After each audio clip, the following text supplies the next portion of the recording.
Mr. Parker, the card you left on file has been declined. The banquet manager did not raise his voice. He did not have to. The band had just stopped playing.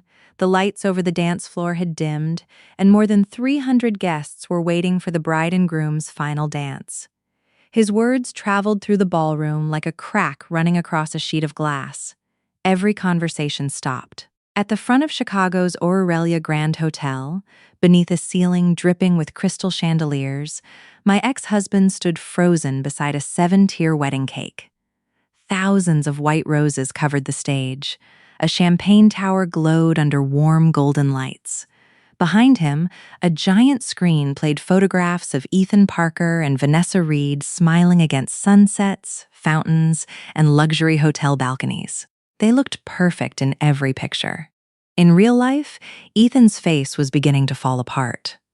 "Run it again," he said. He tried to sound calm, but I could see the muscles tightening in his jaw from the back of the room. "There's nothing wrong with that card."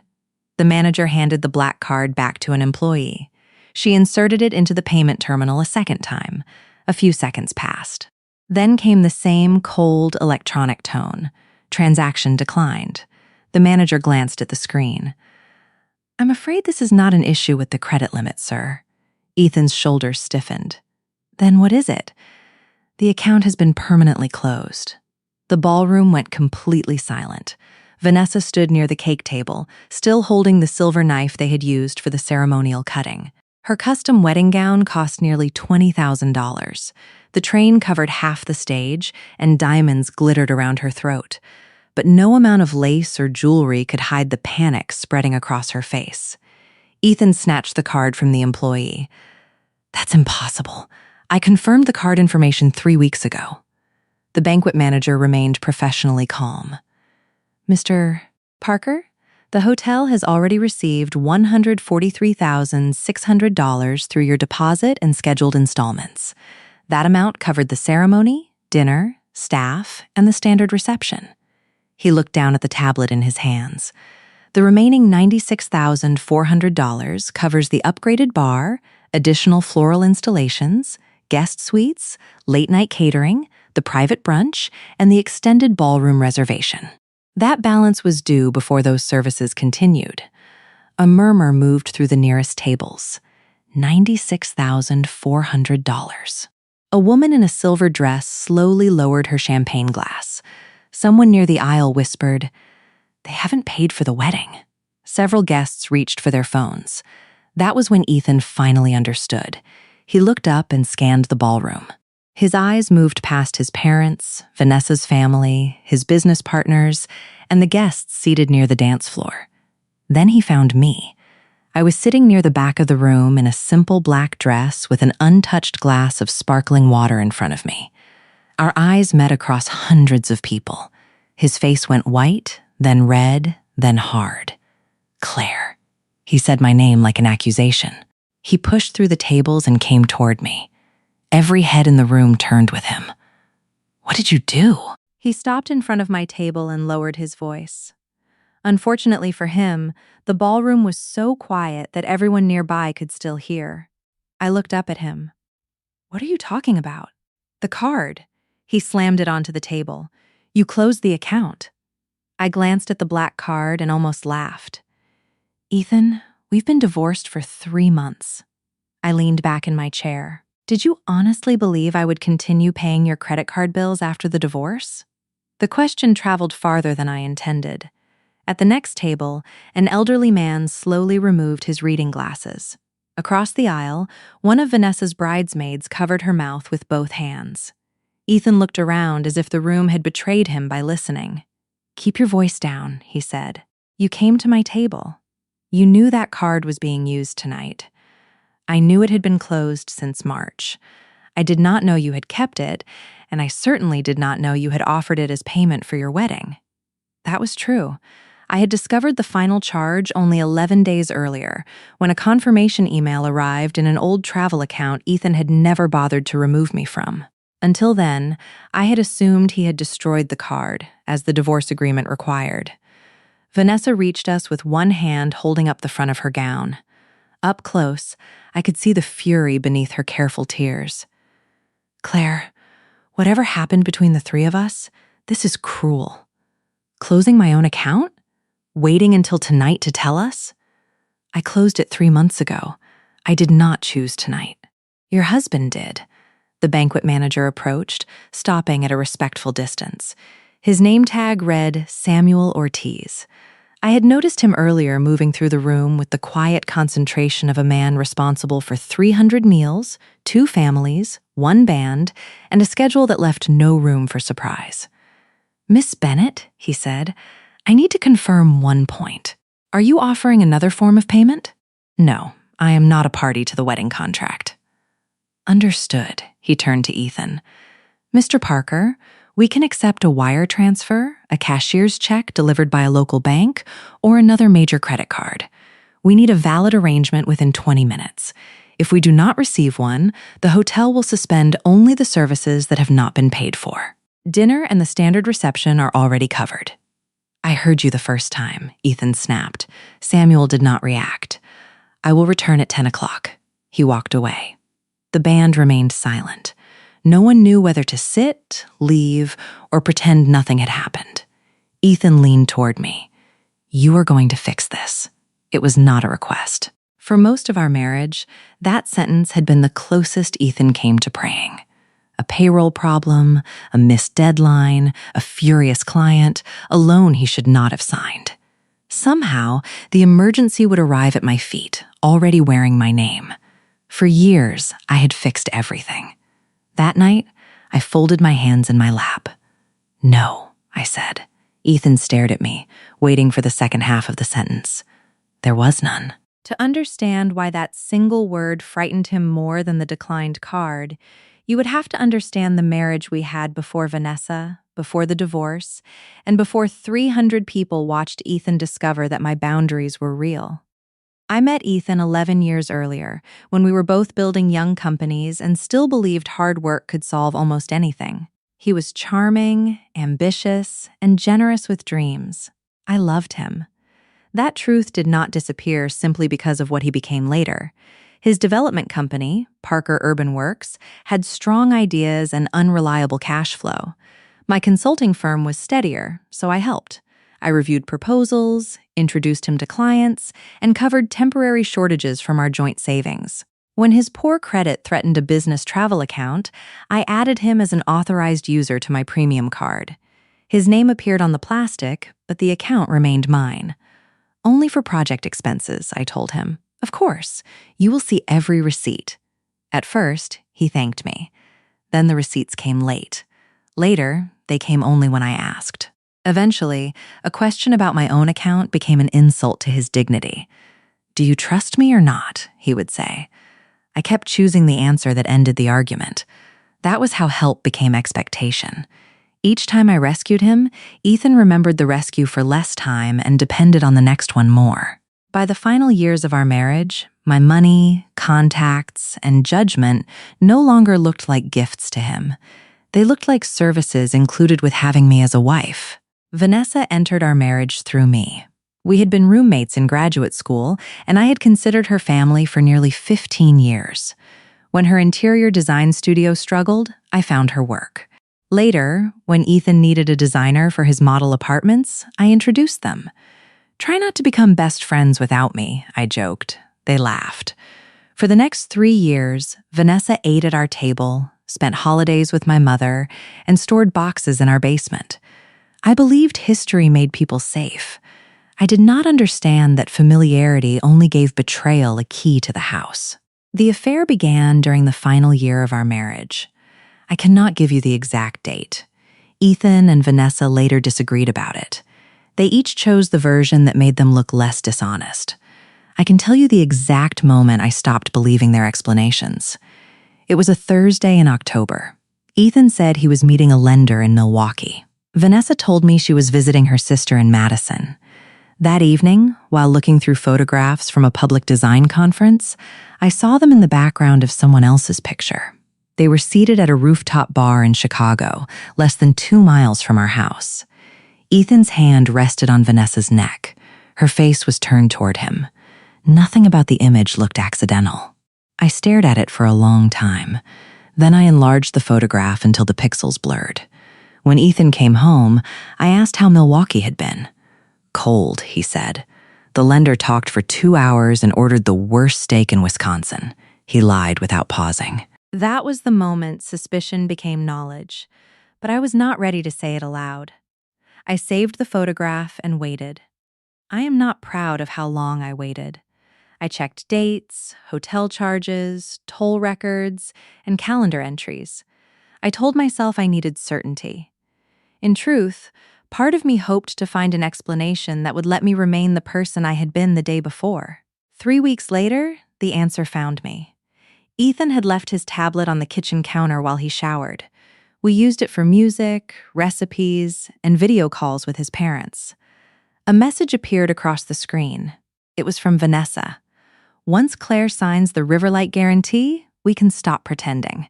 I cannot keep smiling at her over dinner. Another message appeared before the first one disappeared. She will sign. She always does when you tell her the company needs her.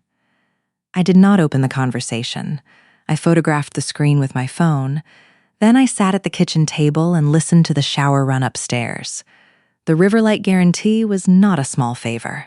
Ethan wanted me to secure a $1,800,000 business loan with my personal investment account. He had placed the documents in front of me 2 nights earlier and called them routine. I had asked for time to review them. He had accused me of not believing in him. Now I understood that the loan was not only about his company. It was part of their exit plan. They expected me to risk my future so they could begin theirs. The shower stopped upstairs. I placed the tablet exactly where Ethan had left it and carried my phone into the pantry. My hands shook so badly that the first photograph was blurred. I took another, checked that both messages were readable, and emailed the images to an address Ethan did not know. Then the doorbell rang. Vanessa stood outside holding a bottle of wine and a white bakery box. I had forgotten that she was coming to dinner. "You look exhausted," she said as she hugged me. Her perfume stayed on my collar after she stepped away. Ethan came downstairs in a clean shirt. He kissed my cheek, opened Vanessa's wine, and asked whether I had finished reviewing the Riverlight papers. Not yet. The answer altered the room. "The lender needs them tomorrow," he said. "Then the lender can give my attorney the missing schedules tomorrow." There are no missing schedules. The collateral page refers to 2 exhibits that were not attached. Ethan set the corkscrew on the counter. "Claire, this is exactly what you did with the waterfront financing. You turn a simple signature into an investigation." Vanessa arranged pastries on a plate, pretending not to listen. A $1,800,000 guarantee is not a simple signature. It is secured by the project. Your investments are only additional comfort for the lender. Then the project should be enough. His jaw tightened. I recognized the look. He was deciding whether anger or injury would move me faster. He chose injury. I thought my wife believed in me. Across the counter, Vanessa lowered her eyes. 3 minutes earlier, her message had predicted that exact sentence. She will sign. She always does when you tell her the company needs her. For the first time, I heard the method while Ethan was using it. "Belief is not collateral," I said. Vanessa gave a small laugh meant to soften the room. No business talk tonight. I brought Claire's favorite cake. It was not my favorite. It was Ethan's. We sat through dinner as if nothing had changed. Ethan described Riverlight. Vanessa praised his vision. I watched them exchange glances they believed were invisible. When Ethan went to answer a call, Vanessa touched my hand. "He is under terrible pressure," she said. "This project means everything to him. I know. Sometimes the people we love need us to trust their judgment, even when we do not understand every detail." I looked at the woman who had just discussed my future with my husband through a locked screen. And sometimes people who love us answer reasonable questions. Her fingers withdrew from mine. Ethan returned and did not mention the guarantee again. He did not need to. The folder remained beside my plate through dessert, a silent expectation waiting for the person they believed I would become. After Vanessa left, Ethan carried the folder upstairs and placed it on my pillow. "Sign it before breakfast," he said. I waited until he fell asleep. Then I moved the folder to the floor and spent the night staring into the dark. I did not confront him that night. The next morning, I called Rachel Monroe, an attorney who had represented my company for 5 years. I told her I needed a family law specialist, a forensic accountant, and an appointment somewhere Ethan would not see my car. Rachel did not gasp. She did not call him a monster. She asked the most useful question anyone asked me during that period. Are you safe? Yes. Then do not sign anything, do not move money impulsively, and do not tell him what you know until we understand what he has done. That afternoon, I met Rachel and her family law partner in a conference room overlooking the river. I brought the photograph, the messages, the proposed guarantee, and 6 months of account statements. The forensic accountant was named Daniel Cho. He spoke quietly and took notes with a mechanical pencil. After 40 minutes, he tapped one line on a statement. Do you recognize Reed House Creative? It is Vanessa's studio. Parker Urban Works paid it $48,000 last month. I knew Vanessa had worked on 2 of Ethan's projects, so the payment itself did not surprise me. The timing did. The invoice had been paid from a joint redevelopment account that contained $400,000 of my money. What was the service? I asked. The memo says Tenant Experience Analysis. That is not a design service. Daniel looked at Rachel, then back at me. We need the underlying invoices. I gave him access to every record I legally controlled. What began with one suspicious payment became a patient review of 2 years of transactions. Daniel did not announce conclusions after a single afternoon. He traced dates, contracts, approval rights, and bank records. Each answer created another question. The picture that emerged was worse than the affair. Ethan had used the joint redevelopment account to pay Reed House Creative for consulting work that either did not exist or had already been included in other contracts. Some invoices used descriptions copied from my company's reports. 2 carried an image of my signature beneath approval language I had never seen. The questionable payments totaled $286,000. Part of that money returned to Parker Urban Works through a company Vanessa had formed in Delaware. Another part paid for travel, jewelry, and a deposit on a condominium Ethan had told me belonged to an investor. Daniel also found 4 payments to the Aurelia Grand Hotel. Parker Urban Works had classified them as costs for a client retention event, but no guest list, agenda, or business purpose appeared in the files. Did Ethan host a company event there? Daniel asked. Not that I attended. The first payment was $40,000. The next 3 total $68,600. Could they be deposits for a future conference? Possibly. I am not going to guess. I will request the contract through the proper process. That was Daniel's way. He separated what the records proved from what they merely suggested. At the time, the hotel payments seemed like one more questionable business expense. During the divorce, Ethan's attorneys claimed they covered an investor celebration scheduled for later in the year. I did not learn the true purpose until the wedding invitation arrived. The most painful discovery was not the largest transfer. It was a restaurant receipt for $92. The date was my mother's birthday. Ethan had told me an urgent meeting would keep him from dinner. Vanessa had arrived at my mother's house with flowers and apologized for being late. According to the receipt, they had eaten together 2 hours earlier. Money gave the lies a calendar. For 10 days, I went home and behaved normally. I made coffee, I answered harmless questions. I listened while Ethan complained about lenders and Vanessa sent affectionate messages to our group chat. It felt dishonest, but Rachel reminded me that collecting records was not revenge. It was protection. Ethan had already used my name. If I warned him before the files were preserved, he could erase the evidence or create new documents. The day Daniel confirmed the false approvals, Rachel notified the bank that I disputed my signature on the Riverlight Guarantee draft and several prior project documents. She also sent a preservation letter to Parker Urban Works and Reed House Creative. Only then did I confront Ethan. I chose our dining room on a Saturday morning. Rachel's family law partner waited in a car 1 block away. My mother knew to call if she did not hear from me by noon. Ethan came downstairs in running clothes and found a folder beside his coffee. "What is this?" he asked. "The end of our marriage." He looked at my face, then at the folder. For the first time since I had known him, he seemed unable to decide which expression would help him. His first tactic was confusion, then outrage, then concern for my emotional health. "You have been under enormous stress," he said. "Whatever you think you saw, we should discuss it with someone." I slid the conference photograph across the table. His concern disappeared. "That is not what it looks like." I placed the photographs of Vanessa's messages beside it. "How does it look now?" He sat down. The apology did not come first.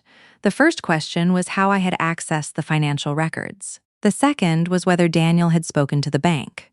The third was whether I had contacted Vanessa. Only after I answered did Ethan say he was sorry. "The affair was a mistake," he said. "An affair can be a betrayal. A year of hotel rooms, invoices, and plans is not a mistake. It is a system," he cried then. I had seen Ethan cry at funerals and once when his company nearly failed. His tears had always awakened the part of me that wanted to help. That morning, I watched them without moving. "I never wanted to lose you," he said. "You wanted my signature. That is not the same thing." The sentence made him angry. He said I had made him feel like an employee in his own marriage. He said my success had changed me. He said Vanessa listened without correcting him. He said a man could only feel inadequate for so long before seeking warmth somewhere else. I had expected the words to wound me. Instead, they clarified everything. Ethan believed my competence had injured him, and therefore my resources owed him compensation. Vanessa had not stolen a happy man. She had agreed with the story he needed to tell about himself. I stood. "My attorney will contact yours on Monday. You need to leave the house today. This is my house too. Then you can discuss temporary possession through counsel. I will be at my mother's until we have an agreement." He followed me into the hall. "If you walk out now, there is no coming back." I picked up my overnight bag. "That is why I am walking out." The divorce took 7 months, not because our case was unusually complicated, but because Ethan resisted every fact that limited him. He argued that the questionable invoices represented legitimate strategy work. Vanessa produced descriptions that sounded impressive until Daniel compared them with reports my staff had written months earlier. Ethan demanded a share of my firm. Our prenuptial agreement prevented it. He asked me to remain responsible for the Riverlight financing until his company stabilized. My answer was no. He requested continued use of my black card for 90 days because several travel accounts were tied to it. My attorney's answer was also no. 2 days after the court entered the final divorce order, I called the card issuer. I could have removed Ethan as an authorized user and kept the account open. Instead, I closed it completely. Too many vendors had stored the number, and Ethan had a history of treating inconvenience as permission. The representative asked whether every authorized card had been returned. "It was required under the divorce agreement," I said. "Required and completed are not always the same thing," she replied. "Closing the account will prevent any future charge, even if a physical card still exists. Close it." When I hung up, I felt no triumph. I felt tired. At the time, I believed the card was one final administrative task. I did not know it would become the object Ethan held up in a ballroom 3 months later, demanding that I restore the life he had lost the right to use. After the divorce, I moved into an apartment near Lincoln Park and stopped asking mutual friends for news. There would be time later to learn how to live without Ethan's emergencies. For the moment, the disputed money was still moving through legal channels, and the man I had left was already preparing his next performance. Meanwhile, the disputed payments moved through legal channels. Rachel shared Daniel's findings with Ethan's attorneys and with the lender whose guarantee carried my copied signature. The lender did not freeze every account or close Ethan's company overnight. Real consequences rarely arrive with dramatic music. It requested records, limited new borrowing under the disputed credit line, and began an internal review. Ethan called the review a misunderstanding. His attorney called it a marital accounting dispute. Vanessa said her company had provided every service it billed. Daniel kept working. My attorneys recommended a civil claim, but the divorce settlement resolved only the marital property issues. It did not release Ethan or Vanessa from liability for the disputed project money. We agreed to wait until the lender completed its first review before deciding how far to proceed. That uncertainty should have made Ethan careful. Instead, he planned a wedding. I learned about it from social media 6 weeks after the divorce. A mutual acquaintance posted a photograph of Vanessa holding out her left hand. The ring was enormous. Ethan stood behind her beside the fountain at the Aurelia Grand Hotel. The caption read, "When you know, you know." I looked at the photograph for less than a minute. Then I closed the application and returned to a proposal on my desk. 2 days later, a reporter from a local society website emailed my office asking whether I wished the couple well. I did not respond. Ethan had begun telling people that our marriage ended long before he and Vanessa found the courage to acknowledge their feelings. He described the divorce as mutual and implied that I had chosen my career over a family. My silence made his version easy to print. Rachel asked whether I wanted her to send a formal correction. No, I do not want to spend my life answering every lie. That is reasonable, she said. Just remember that silence protects your peace only if you are not using it to protect him. I wrote the sentence on a note and placed it in my desk drawer. The wedding invitation arrived 3 weeks before the ceremony. It came in a cream-colored box tied with gold ribbon. Inside was a thick card, an embossed schedule, a menu selection form, and a smaller handwritten note from Vanessa. Closure requires grace. We hope you can celebrate the happiness all 3 of us deserve. I read it twice. The first time, I was stunned. The second time, I laughed. Ethan sent a text that evening. Vanessa thought inviting you was the mature thing to do. I agree. People are watching how we handle this. I did not answer. My mother wanted to mail the invitation back in a garbage bag. Rachel was more practical. Do you want to attend? No. Then do not. Part of me thinks staying away lets them keep telling everyone I am too bitter to face them. You are not required to perform emotional health for people who harmed you. I knew she was right. I placed the invitation in a drawer and decided not to go. The next morning, the hotel email arrived. Years earlier, I had created an event profile at the Aurelia Grand for a municipal leadership dinner. Ethan had later added his contact information when Parker Urban Works hosted a reception there. Apparently, he reused that profile for the wedding without removing my email address. The message was automated. It thanked the account holder for scheduled payments totaling $143,600. It also confirmed that the remaining $96,400 would be charged to the card ending in 7719 after the cake cutting. I knew those 4 digits. I opened the attached statement. The cardholder name listed Ethan Parker because his authorized user card bore his name. The account number belonged to the black card I had closed. The first hotel installment had been paid 5 months before our divorce became final. Ethan and Vanessa had not assembled an extravagant wedding after our marriage ended. They had begun financing it while their attorneys were still arguing over our property. My first emotion was not anger. It was disbelief, so complete that I checked the digits 3 times. Then I called the card issuer. The representative confirmed that the account remained permanently closed. No merchant could reactivate it, and any attempted charge would be declined. Can the authorized user open a replacement account under that number? I asked. No, the account belongs to you. He has no authority over it. Should I report the physical card as stolen? She paused while reviewing the notes. It was not stolen from you. It should have been destroyed. I can document that it remains in another person's possession, but the number cannot be used. I called Rachel next. Do not contact Ethan, she said after reading the hotel statement. Save the email. Do not promise the hotel anything. You did not sign its wedding contract, and the account was closed months before this event. Should I warn the hotel? You are not required to manage his contract. If the hotel contacts you directly, tell the truth and refer any legal question to me. He is going to blame me. Ethan blames you when it rains on a building he forgot to cover. His blame is not evidence of your responsibility. I looked at the invitation on my desk. I think I am going... Rachel was quiet. Because you want to see him embarrassed? I considered lying, but Rachel had heard all of my better lies during the divorce. Partly, that feeling is human. It is not a plan. What is the other part? They invited me because they want me to sit quietly while they display the life they built from my marriage. I have spent months leaving rooms so they could remain comfortable. I do not want to leave this one before I even enter it. Then, if you attend, we set rules. You do not bring documents to expose them. You do not provoke a confrontation.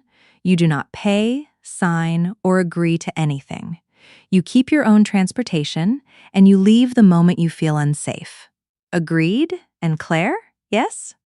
Do not confuse witnessing a consequence with causing it. The card was closed before the invitation existed. I accepted the invitation that afternoon. 4 days before the wedding, Vanessa appeared at my office without an appointment. My assistant offered to send her away. I almost agreed, but Vanessa was already visible through the glass wall, holding a small cardboard box against her burgundy coat. I asked to use the conference room and left the door open. She placed the box on the table. Inside were 3 cookbooks, a framed photograph of my mother, and the spare key Vanessa had once used to enter our home when we traveled. I found these while Ethan and I were clearing the guest room, she said. The guest room? She meant the room where my father had spent his final Christmas, in the house I had left because staying through the divorce became unbearable. Thank you. Vanessa remained standing. I saw that you accepted the invitation. You asked me to? I know. I was surprised. Were you hoping I would refuse so you could call me bitter? Her smile tightened. I was hoping we could all behave with dignity. Then we want the same thing. She studied my face as if looking for a trap. Ethan is worried you may use the wedding to discuss the lawsuit. There is no lawsuit yet. There is a financial review. You know what I mean. I will not arrive with a microphone, Vanessa. That is not funny. Neither is inviting your lover's ex-wife to watch you marry him, but here we are. For a moment, the careful manners disappeared. You had years with him, she said. Years. You made him feel as if every decision required your approval. I gave him room to be himself. You gave him invoices. Her eyes sharpened. My company did legitimate work. Then the records will prove it. The Riverlight loan would have stabilized everything. You could have signed, let the project close, and handled your marriage privately. Instead, you created a crisis that affected employees, vendors, and investors. The casual way she said it disturbed me more than anger would have. Vanessa still believed my refusal to risk $1,800,000 was the reckless act. In her version of events, Ethan's deception was unfortunate, but my boundary was destructive. There was never an everything, I said. There was Ethan's company, my property, and a plan the two of you discussed behind my back. He was going to repay you, with money borrowed against what I already owned. She looked toward the open door. 2 of my employees passed without turning their heads. The wedding is paid for, she said. If that is what you were wondering, I thought of the hotel email and the debt account ending in 7719. Then you have nothing to worry about. Vanessa held my gaze. I could not tell whether she heard a warning or only the answer she wanted. She picked up her handbag. I hope seeing us happy helps you let go. I already let go. That is why you had to bring back the key. She left without another word. I carried the box to my office. The photograph of my mother had been taken at a summer picnic. Ethan stood at the edge of the frame, one arm around my waist. Vanessa had taken the picture. I removed the photograph, trimmed away the damaged corner, and placed it in a new frame without Ethan in it. Then I returned to work. 2 days before the wedding, Daniel called with an update. The lender had found discrepancies between Ethan's internal records and the documents submitted for the Riverlight credit line. It demanded sworn explanations from Ethan and his chief financial officer. Until those questions were resolved, no additional borrowing would be approved under that line. Does Ethan know? I asked. His counsel received notice yesterday. Then why is he still holding a wedding that costs almost $250,000? Daniel gave the weary sigh of a man who believed numbers should influence behavior. I cannot answer that. I could. Ethan had survived every previous crisis because someone rescued him. Sometimes it was his father. Often it was an investor. Most often, it was me. He did not experience risk the way other people did. To him, a deadline was simply the moment another person became responsible. The morning of the wedding, my mother came to my apartment with coffee. She found the black dress hanging from my bedroom door. "You can still change your mind," she said. "I know. Are you hoping he apologizes?" "No." "Are you hoping she looks terrible?" "A little." My mother smiled despite herself. "At least you are honest." Then her face became serious. "Your problem has never been that you are weak, Claire. Your problem is that you can endure almost anything and call the endurance love. If he creates a disaster tonight, you are not required to prove your strength by standing in the middle of it. I will leave when I am ready." "Good. And call me afterward. I do not care what time it is." At 6:15 that evening, I arrived at the Aurelia Grand Hotel. The hotel occupied an entire block along the river. Its lobby had marble floors, bronze elevators, and a staircase wide enough for a royal entrance. White roses climbed the banisters. Gold lanterns lined the hall toward the ballroom. A photographer stood near a wall covered with Ethan and Vanessa's initials. When he saw me alone, he asked whether I wanted a portrait. "No, thank you." At the seating display, I found my name at table 31, the last table before the service doors. Claire Bennett, special guest. The words were printed in gold. There was something almost impressive about the insult. They wanted me visible enough to notice and distant enough to exclude from the photographs. "I did not think you would come." I turned and saw Olivia Grant, one of Ethan's oldest friends. We had never been close, but she had attended our wedding and several dinners at our home. She wore a dark blue gown and looked deeply uncomfortable. "Neither did I said. Her eyes moved toward the ballroom. For what it is worth, several people told him this invitation was inappropriate. "Did you?" Olivia looked down. "No." "Then it is worth exactly what it cost." The sentence was sharper than I intended. She accepted it without protest. "That is fair," she said. Inside, the ballroom looked like a fantasy designed by someone who feared empty space. Roses covered the stage, the columns, and the long bar. Hundreds of candles flickered inside glass cylinders. Each table held a silver box of chocolates stamped with the words, "At last." I sat beside Margaret Parker, Ethan's great-aunt, who was 82 and had the direct manner of someone no longer interested in social camouflage. "You are the first wife," she said. "I am the ex-wife." "That is what I meant. This is a strange place to put you." "It is a strange place to invite me." Margaret studied the stage. "The flowers are excessive. They block the emergency exit sign." I liked her immediately. The ceremony had taken place on the rooftop. The reception began with a film about Ethan and Vanessa's love story. A narrator described two longtime friends who discovered that the right person had been beside them all along. The film included photographs from the previous 2 years.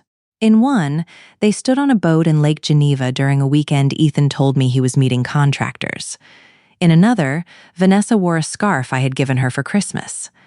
The date on the screen was 4 months before I found the first message. I kept my expression still. When the film ended, the guests applauded. Margaret did not. "Longtime friends," she muttered. That is a very polished phrase. Ethan and Vanessa entered beneath a shower of gold paper. Her dress was dramatic, fitted through the waist with a train that required 2 attendants.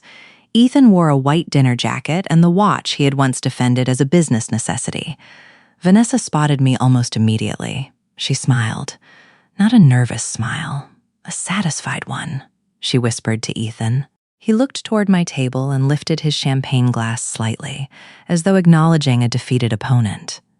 That gesture cured the last fragile part of me that wondered whether attending had been a mistake. Before dinner, Ethan made a slow circuit of the ballroom, greeting every table. When he reached mine, the photographer followed him. "Claire," he said warmly, loud enough for everyone nearby to hear. "I am glad you came." He placed one hand on the back of my chair. To the camera, we probably looked civilized. His fingers pressed hard into the wood. "Vanessa was afraid this might be too difficult for you." Vanessa has always been thoughtful about my marriage. Margaret coughed into her napkin to hide a laugh. The photographer lowered his camera. Ethan's smile remained fixed. "People have asked questions about the timing," he said. "It would help everyone move forward if they understood that our marriage had ended emotionally before Vanessa and I became involved." There it was, the true purpose of my invitation. They did not merely want me present.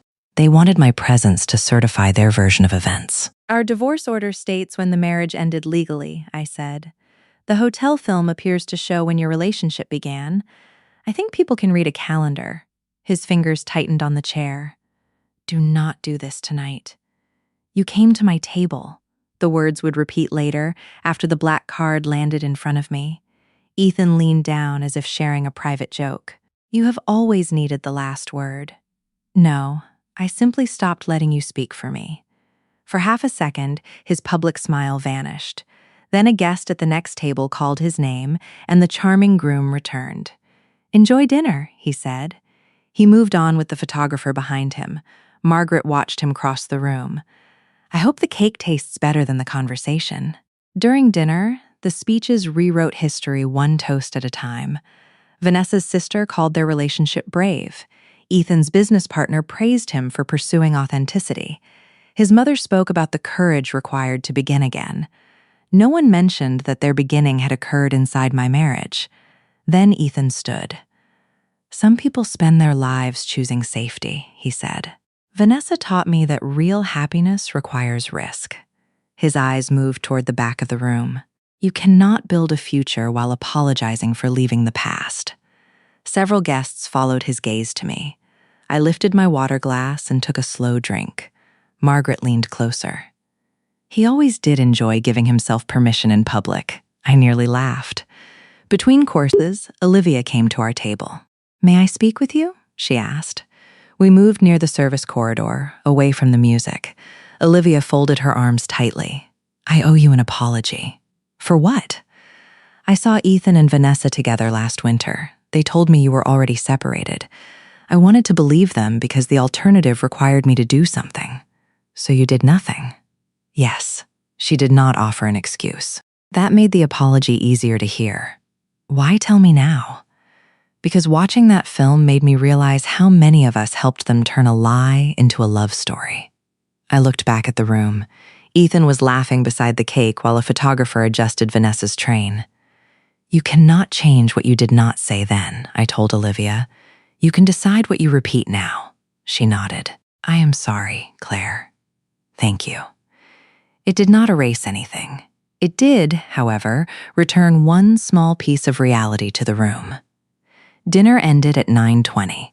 The band played 2 songs while hotel employees prepared the cake and reopened the premium bar for the final part of the reception. I knew from the email that the last charge would occur after the cake cutting.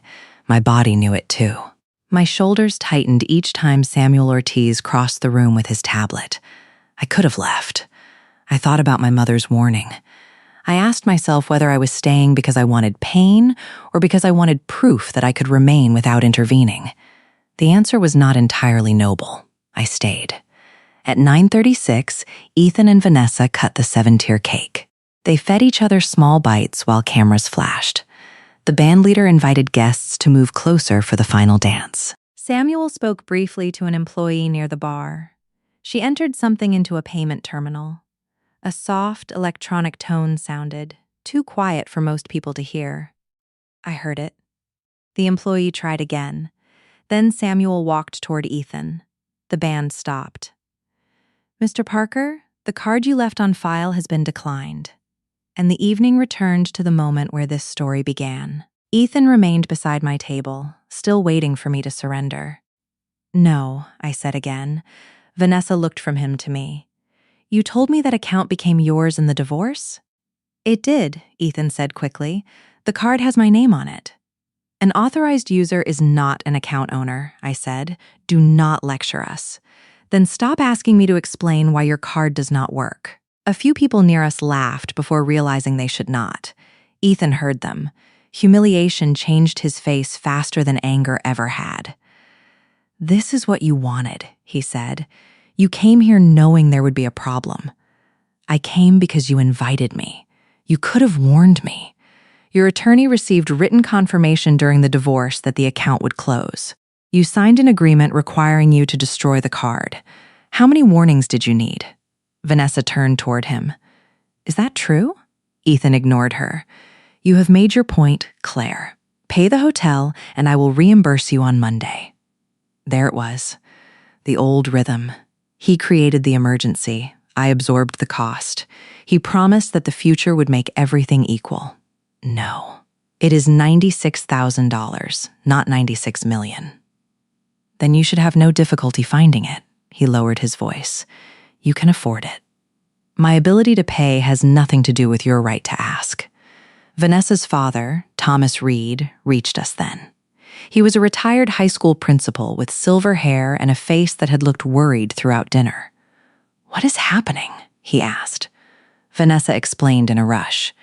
She said there was a temporary banking issue, the hotel was threatening to stop the reception, and Claire had closed the card without warning.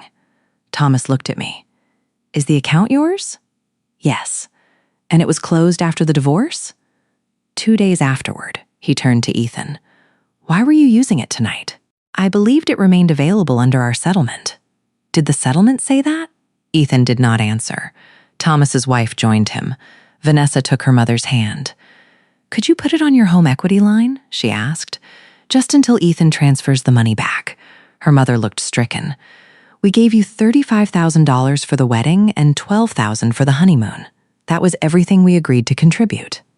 This is an emergency.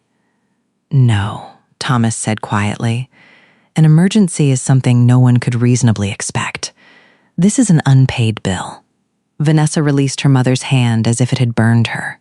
Ethan's parents stood near the dance floor. His mother, Elaine, had begun crying. His father, Robert, watched with the stillness of a man performing a calculation he did not like. Ethan went to him. Dad, I need your card. Robert did not reach for his wallet. You said everything was paid. It is a processing problem. A processing problem does not permanently close an account. I will repay you as soon as Riverlight funds. Robert's eyes moved to me, then back to his son. Is that the loan connected to the disputed guarantee? Ethan's face tightened. Claire has been filling your head with accusations.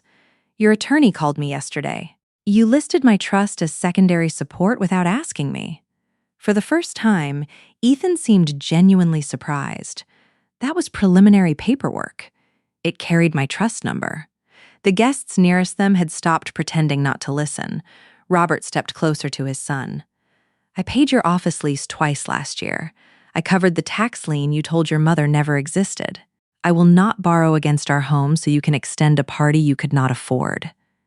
You are going to embarrass me in front of everyone? You did not need my help with that. Robert took Elaine's arm and led her back to their table. Ethan stood alone for several seconds. Then he pulled out his phone. He called Martin Hale, the chief financial officer of Parker Urban Works.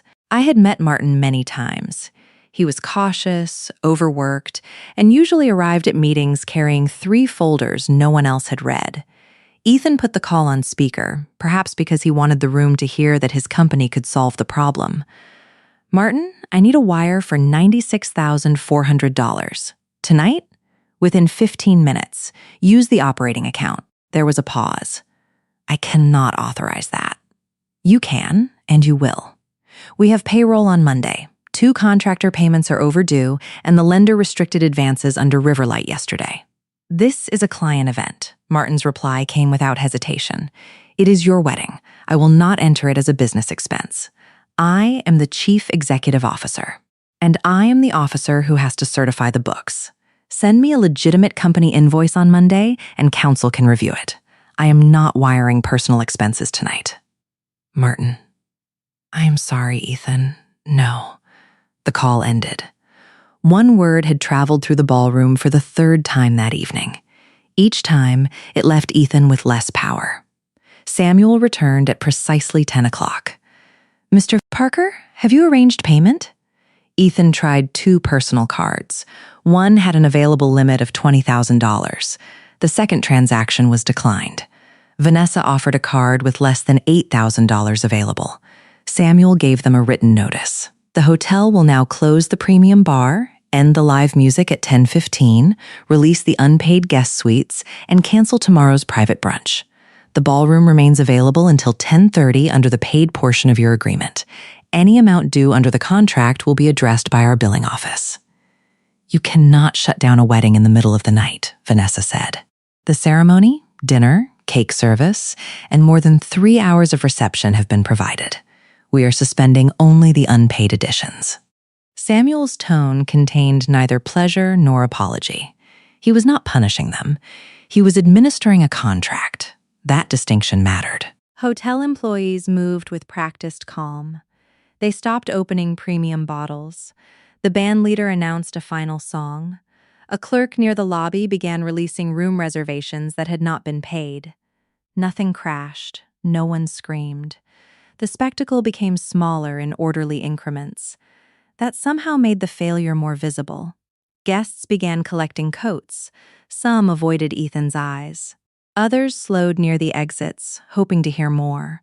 Phones glowed at the edges of the room. Vanessa came back to me.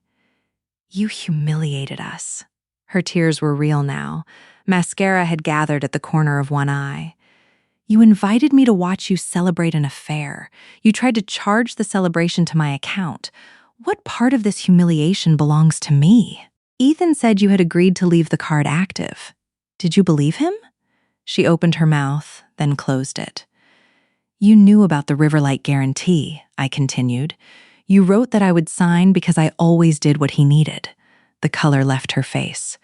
"You read private messages. You planned to use my assets in private. It was for his business. Part of the money from your invoices paid the deposit on a condominium. Was that for his business too?" Vanessa glanced toward her parents.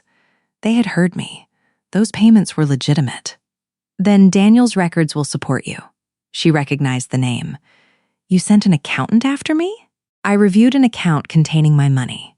Your invoices were there." Her expression hardened. "You always have to control everything. That is why Ethan left." For months, I had imagined what I would say if Vanessa ever blamed me. I expected fury. Instead, I felt an exhausted kind of sadness. "Ethan did not leave," I said. "He stayed until he believed the next loan was secure. I was the one who filed for divorce." "Because you care more about money than people?" "No. I finally understood that people who care about me do not require access to my money as proof of love." She looked toward Ethan. He was arguing with a hotel billing clerk while trying another number on his phone. "He loves me," she said. "Then let that be enough for you. Leave me out of the financing." I picked up my purse. Vanessa blocked the aisle. "You cannot walk away after doing this. Watch me." Ethan saw me moving toward the exit and hurried across the room. "Claire, wait." The word stopped me because it sounded almost like the man I had married. For one foolish second, memory placed him in the museum courtyard with rain on his shoulders and hope in his face. Then he spoke again. "At least cover the guest suites. My parents' luggage is already upstairs." The memory disappeared. "No." "You would make my mother pack in front of everyone?" "The hotel said unpaid suites would be released. Your mother can pay for her room, move to another hotel, or go home. Those are adult choices." "You have become cold." "No, Ethan. You are feeling the absence of my labor and calling it cruelty." He stared at me. Around us, the band began its final song. It was the same song Ethan and I had danced to at our wedding. I wondered whether he had remembered that when he chose it for Vanessa. It no longer mattered. "You wanted me here," I said. "You wanted an audience for your new life. I came. The only part you dislike is that I am no longer paying for the view." I walked toward the doors. Olivia caught up with me in the lobby. "Do you want me to come with you?" "No, but thank you." "People recorded it. I assumed they would. Ethan will say you planned everything." I looked back through the open ballroom doors. Samuel was speaking to the band. Vanessa's father was removing the decorations from a gift table while his wife sat with her head in her hands. Ethan stood beneath thousands of roses, holding a useless card. "He can say whatever he wants," I told Olivia. "The account has a closing date. The contract has his signature. Facts do not need me to shout." Outside, the air was cold enough to hurt my lungs. I descended the hotel steps slowly and crossed toward the river. My hands began shaking when I reached my car. Strength is often misunderstood. People imagine it feels like certainty. That night, strength felt like nausea, grief, and the decision not to turn around. I called my mother before starting the engine. "I am leaving," I said. "Are you safe?" "Yes." "Did you pay?" "No." She released a breath. "Come home. I made tomato soup." It is almost 11. Soup does not observe business hours. 30 minutes later, I sat at her kitchen table in my black dress, eating tomato soup and half a grilled cheese sandwich. My mother did not ask for the satisfying details. She did not ask whether Vanessa cried or whether Ethan begged. She asked whether I wanted the lamp brighter and whether my feet hurt. Halfway through the sandwich, I began to cry. "I thought I would feel powerful," I said. "You said no to someone you once loved. Why would that feel simple?" "Because he deserved it. His deserving a consequence does not erase your history." I wiped my face with a napkin. There was a moment when he said my name, and I remembered who he used to be. My mother reached across the table. "You remembered who you hoped he was. That person mattered to you, even if he could not keep becoming him. You are allowed to grieve without reopening the door." We sat quietly until the soup became cold. By morning, videos from the ballroom were online. Strangers argued about whether I should have warned Ethan. I did not respond. The account had a closing date, the hotel contract had his signature, and neither fact needed help from social media. The financial consequences took longer, but they came. Martin resigned on Monday and gave the lender the records he had preserved. Riverlight suspended new funding. Investors ordered an independent review, and Rachel filed our civil claim over the false approvals and disputed transfers. The investigation confirmed $341,000 in questionable payments. 6 months after the wedding, Ethan surrendered his interest in the waterfront property, sold the condominium, and signed a settlement acknowledging that neither I nor my company had approved the documents bearing my signature. Without Riverlight or his investors, Parker Urban Works collapsed. Vanessa's studio lost its largest contracts with it. Ethan and Vanessa blamed each other before the settlement was signed. Their marriage lasted 11 months. When someone sent me the divorce notice, I deleted it. Their ending was not my reward. My reward came quietly. I returned to therapy and admitted that I had recognized Ethan's entitlement years before the affair. I had stayed because leaving felt like admitting that my love, work, and judgment had failed. "Staying cannot turn another person's choices into your success," my therapist said. That sentence gave me permission to stop defending the years I had lost. My mother persuaded me to take a ceramics class. My first bowl looked like a hat that had lost an argument. I kept it anyway. On Thursdays, she brought dinner to my apartment and refused to discuss business. Slowly, an evening without a crisis stopped feeling empty. Bennett Civic Strategies later won the largest contract in its history. We converted an abandoned high school into affordable apartments, a childcare center, and a public library branch. I created stronger controls around every approval and promoted the employees who had carried the firm through my divorce. For the first time, rebuilding my life did not mean repairing damage for someone else. On the second anniversary of my divorce, I took her to Lisbon. She had wanted to visit Portugal since she was a young teacher, but my father's illness, money, work, and ordinary family obligations had always moved the trip to another year. After he died, she stopped mentioning it. I booked 2 tickets and handed her the itinerary at breakfast. "What is this?" she asked. "A plan that does not require anyone's permission." We stayed in a small hotel overlooking red roofs and the Tagus River. We rode a yellow tram up streets so steep that my mother gripped my arm and laughed like a child. We ate custard tarts warm from the oven. We listened to music in a restaurant where neither of us understood every word. One afternoon, my mother became tired and returned to the hotel. I walked alone through Alfama until I found a quiet terrace above the river. The sky was pale blue. Laundry moved between windows. A ferry crossed the water, leaving a white line behind it. My phone vibrated. The number was unfamiliar, but the Chicago area code made me look twice. A voicemail appeared a minute later. The transcription began with my name. Claire, it is Ethan. I know I have no right to ask, but... I stopped reading. For years, those words would have pulled me into action. No right to ask was always followed by an ask. A meeting, a letter, a small favor that required a larger surrender. I did not listen to the message. I blocked the number and placed the phone in my bag. Then I sat beneath the afternoon sun and watched the ferry reach the other side. I thought about the woman I had been in my mother's kitchen, measuring love by how much pain she could absorb. I did not hate her. She had done the best she could with the beliefs she carried. She had been loyal, capable, and afraid to admit that loyalty could become a cage. I wished I could tell her that leaving would hurt. I would also tell her that pain was not proof she had chosen wrongly. The declined card became the part of my story strangers remembered. They saw a ballroom, an expensive dress, and a man exposed in front of 300 guests. They called it revenge because revenge made a cleaner headline. But the card was never the real ending. It was only a piece of plastic connected to an account I had already closed. The true ending came much later, on a terrace thousands of miles away, when Ethan reached for me again and found nothing left to take. I ordered coffee. I opened the guidebook on my table.